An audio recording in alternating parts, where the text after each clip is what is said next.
What's up, guys? Today we want to talk about what you need to do to prevent divorce, unnecessary divorce in your marriage, to protect your marriage, to fight for your marriage. Our information is coming from Take Back Your Marriage by William Doherty.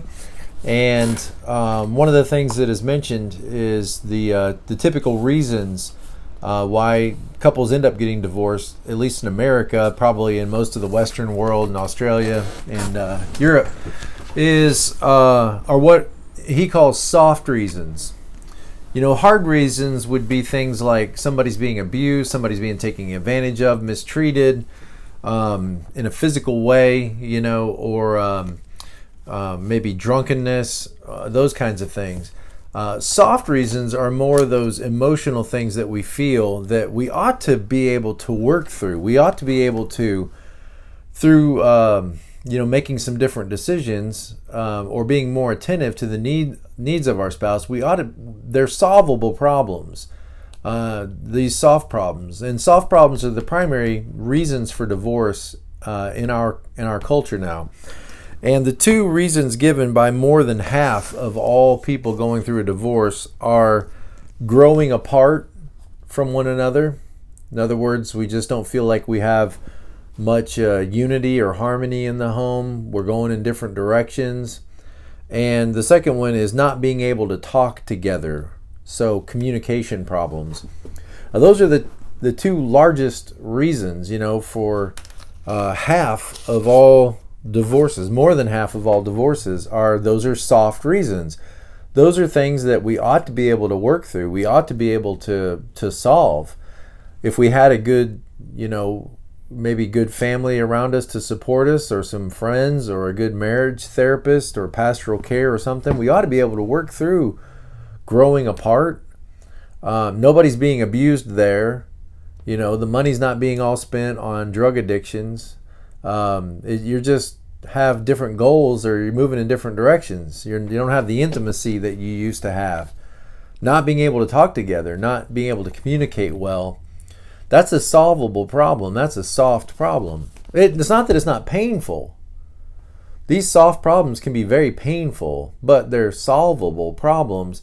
If both of you would commit to working on it, you could solve these problems. The next 5 most frequently cited reasons why couples get divorced are how one of the spouses or how both the spouses handle money. So money's right up there in the top reasons, or the abuse of money, or the lack of money, or the misuse of money is up in the top reasons for divorce. So very important that we get a handle on our finances, our personal finances. That was 40% of couples had problems with money. Infidelity and personal problems of my spouse, that's pretty serious problems. Not getting enough attention. Now think about this. The infidelity is 37%, and not getting enough attention, 34%. So not getting enough attention is a soft problem. I can give you more attention. That's something that we can do. We can give each other more attention. That's why maybe turning the television off, or putting the Facebook down or Instagram down for a while, and getting away from the distractions, like, sometimes taking a break from the kids, just getting a babysitter. We can solve that problem of getting more time together, getting more attention. And while we're giving each other more attention, work on communication. Even if it's clunky at first, if we go for a walk and we don't have anything to say, we can just talk about something. If we make a commitment to let's start just talking about, anything. The politics, weather, baseball, anything. Any family, health problems, whatever. So these are solvable problems. All right, the spouse's personal habits, just things that's a cause for divorce. People, just don't like each other's bad habits, annoying habits. And then alcohol and drug problems are in the top 10 at 22%. Alcohol and drug problems. So you see that, more than half of all marriages ending in divorce cite really problems that are solvable. And right now you might be in the middle of, a marriage crisis or marriage coldness. Maybe the way you fight is you get real quiet, like a Cold War. You can feel, it's not that these things, again, aren't painful. They can be very painful, very frustrating, very hurtful, but very solvable. So early intervention and hard work and dedication on your part could really begin to solve the potential crisis that may be coming for your marriage. Serious problems, but they're problems that if you owned up to them and said them out loud, you could probably start to develop a plan to resolve them and to work on them. But what we do is we tend to blame each other. That's what we tend to do. We tend to blame each other and say, you're not living up to my expectations. And we may not say it that way, but that's really what's coming across is you're not living up to my expectations. I'm not getting a good deal here. You're the problem. You're the reason why we are having problems. And when we have that critical spirit, which is a consumer-oriented mindset, when we have that critical spirit to evaluate whether or not I'm getting a good deal, we're going to tend to emphasize the things that are going to destroy our marriage. We're going to emphasize all of the failures in our spouse and maybe fail to see the good. We may become blind to the good because we're just focused on pointing out the things that frustrate us. That's what we see. So maybe a more helpful message that a therapist could give a person in a marriage that's having a problem, a serious problem, a hard problem, is if they could give a message like this: I love you. If they could tell their spouses, I love you and I want this marriage to work. I'm committed to you. I'm committed to this marriage. But we've got some major problems that we're going to have to work on. And I'm willing to do whatever it takes to be part of the solution to those problems. See, that focuses the attention back on what can I do to help, not you need to change, which is not going to be very productive. You need to change. You want to communicate a message of, I'm committed to you. I'm committed to this relationship. You're the most important thing in the world to me. But we've got some issues. Maybe we need to work on the way we communicate. And I'm willing to do whatever it takes to solve this problem and to be a part of solving this problem. And that communicates trust. It communicates love. It communicates commitment. But it's also real by addressing the problem. See, sometimes the problems can become more significant and more problematic because we don't want to deal with them. So the person that's frustrated in the marriage may not want to address the problem because they're already have decided that this isn't solvable. And so so they start making plans to kind of back out of the marriage. And then the person who maybe is creating the problem or is perceived to be creating the problem doesn't want to address the problem either. They want to put their head in the sand and hope that the problem just resolves itself.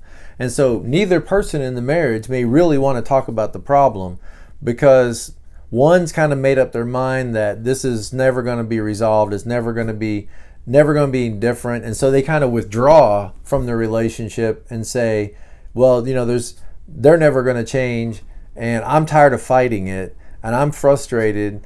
And they may be beginning on a course to sort of withdraw or evacuate that marriage, and the other person is not wanting to address it because maybe they don't want to change. They don't want to change and they're sick of hearing about it, or they want to put their head in the sand and just hope that the problem takes care of itself, which problems rarely take care of themselves. So you might be afraid to address the problem specifically, but it may be healthy for you to begin by and do it in that way of, I'm committed to the marriage, I'm committed to you, but we've got some things that we need to work on. One of the things that the author says is you can bring down almost any good marriage within 2 years if you'll just follow, and he gives you some ways to destroy your marriage. And number one is focus on what you're not getting out of the relationship. When you focus on what you're not getting out of the relationship that you feel like you deserve, you're going to become hypersensitive to everything wrong that your spouse is doing. or everything that you don't like. And realize a lot of this stuff that frustrates us is just personality stuff. For example, if you know the Enneagram, you might be married to a 5 on the Enneagram, the investigator, who are known to kind of be emotionally detached, emotionally distant. Yet you have all these expectations that you're going to have these deep emotional connections, these deep emotional connections, these deep emotional displays, and or affection and all these things. But somebody who's a type 5 on the Enneagram, that's just not natural to them, probably, to just get all emotional. They want to be emotionally detached. That's where they feel safe, is when they're emotionally detached. And so it can be hurtful to you if you don't understand personalities and you don't understand how a person's wired. And you may take it personally and be very sensitive about it, but just not understanding, what role personality plays in the conflict that you're going through, or the challenges that you're going through, relationship challenges that you're going through. So if you don't do any work on personalities, you're going to be frustrated a lot in your relationships. I would highly encourage you, if you haven't yet, to go back and watch the videos I've made that have been about the Enneagram, or watch somebody's videos. Get some articles or something so that you understand personalities and the importance of those dynamics, because you're going to be frustrated in your relationships if you don't understand what each of the 9 types of personalities, what their goals are and how they operate and what they need in order to feel loved and cared for. So I would highly encourage you to do some work on understanding your own personality, and then understanding especially your mate, your spouse. All right, so let's see. For whatever reasons, we tend to obsess on what we're missing and the deficiencies of our spouse and the feelings that we're entitled to more. And if you want more, then give more. If you want more out of your marriage, you want more out of your relationship, instead of always focused on what they're not providing, focus on what you can provide. Focus on and one of the things you can provide is leadership. Leadership is when you stop just thinking about being an advocate for yourself in your marriage and say, here's all my needs and are you meeting my needs? But you start saying, I'm fighting not just for my needs like a customer, but I'm going to fight for us. I'm going to be an advocate not just for what I want and need, but I'm going to be an advocate for our marriage. See, in every marriage, there's kind of 3 partners. There's me, you, and us. The consumer-oriented mindset tells us, look out for your own needs. And I think that's important to a degree. You want to understand what your needs are. So read His Needs, Her Needs. Read Willard Harley and all that. You want to understand what your needs are, and you want to understand what your spouse's needs are, and you want to prioritize them so that you know what your 3, 4 most dominant needs are, what your spouse's 3 or 4, maybe 5 most dominant needs are right now. You want to be able to identify those out of the 10 needs. But you can't just think about, are my needs being met? If you do, then you've always got a grade book and you're always grading the other person. So now you have an eye for hypercriticism to see if they're meeting your needs. And of course, if you want to get, very technical about it, there's nobody that could ever meet your needs fully. There's no person you can marry that's ever going to meet all your needs. So learning to live with that is part of what's going to heal your marriage, is just adjusting your attitude and saying, look, I can't be focused on whether or not my spouse is meeting my needs. I want to try to meet their needs and communicate my love for them. And I'm not just going to be an advocate for my needs. I'm going to be an advocate for us, the us of the marriage. In other words, I'm going to do whatever it takes to work on building the us. Not just fighting to get what I want out of this marriage, but fighting for the safety of the marriage. And that means sometimes you're going to have to take the initiative. One of you is going to have to take the initiative. And since you're watching the videos, it's probably going to be you. One of you is going to have to take the initiative to say, I'm willing to work on this marriage. I'm willing to see a marriage therapist or counselor, or go to my pastor, or get some help, or read some books. I'm willing to do some of the difficult work and have some of these conversations with my spouse that I've been avoiding. Maybe I've been avoiding because they're uncomfortable. And I'm willing to put my needs on hold in order to try to meet their needs, in order to try to minister and take care of them. And if both of you could learn to adopt that attitude of, I'm here to meet your needs, and I don't need to just focus on what I'm getting back out of this, what you'll see is that your marriage starts to turn around. It really does. Your marriage starts to shift, and you start moving toward health as you put the need of the marriage ahead of your own personal needs. All right, let's see.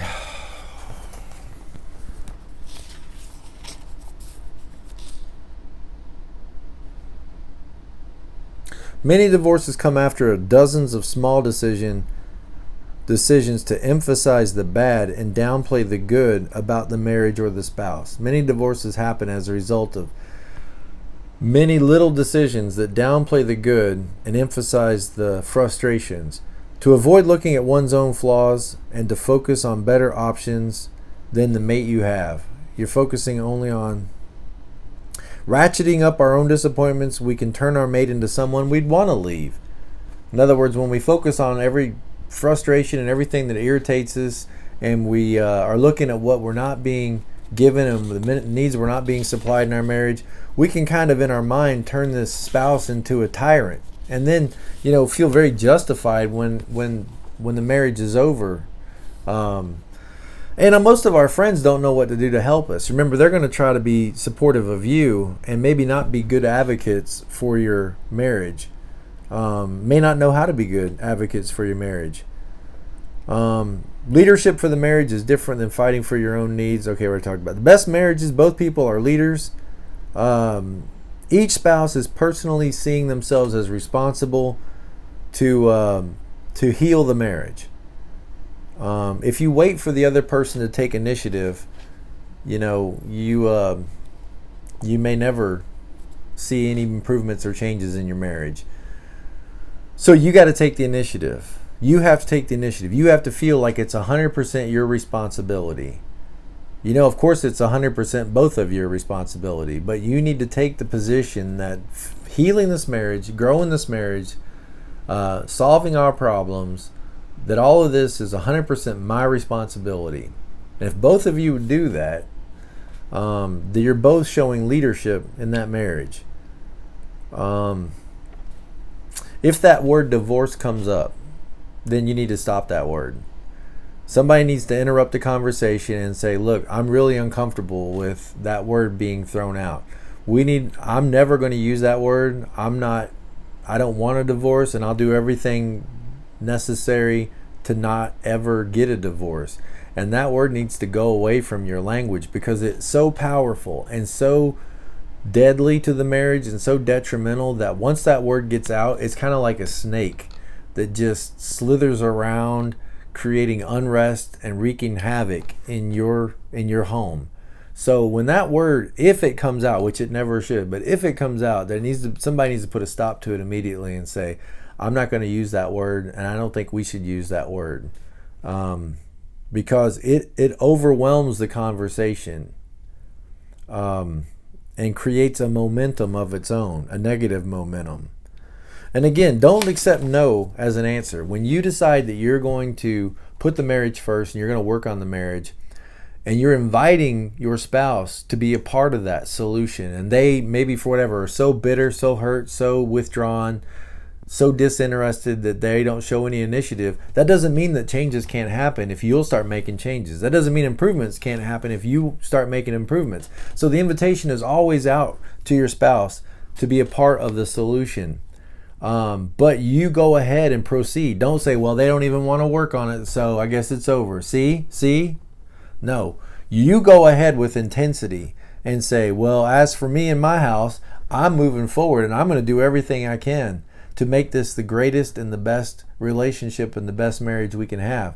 And watch that momentum start to move the other person, start to change the family and change the dynamic.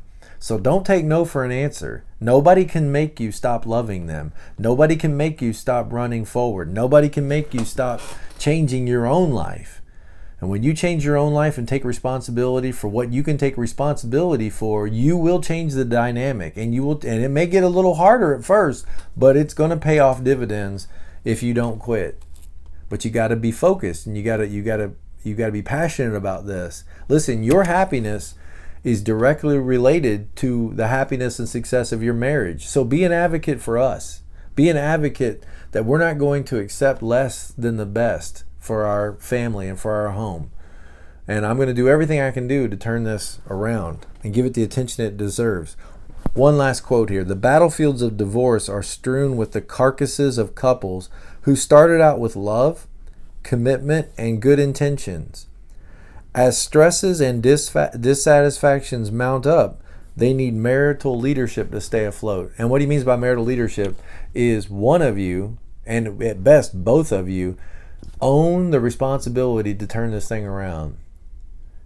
You don't start trying to turn it around and then realize, well, the other person isn't giving their fair share, so I'm done. No, you take leadership and responsibility that if it's going to be, it's up to you. Invite the other person to join you in the process. But you've got to take that leadership of the marriage and fight for us. Quit fighting for your own needs and desires and fight for the needs of the whole marriage. All right. Well, I wish you guys the best, and I wish your homes the best. And I'm glad you're on this journey with me, and let's do this together. Be present to life. Don't give up.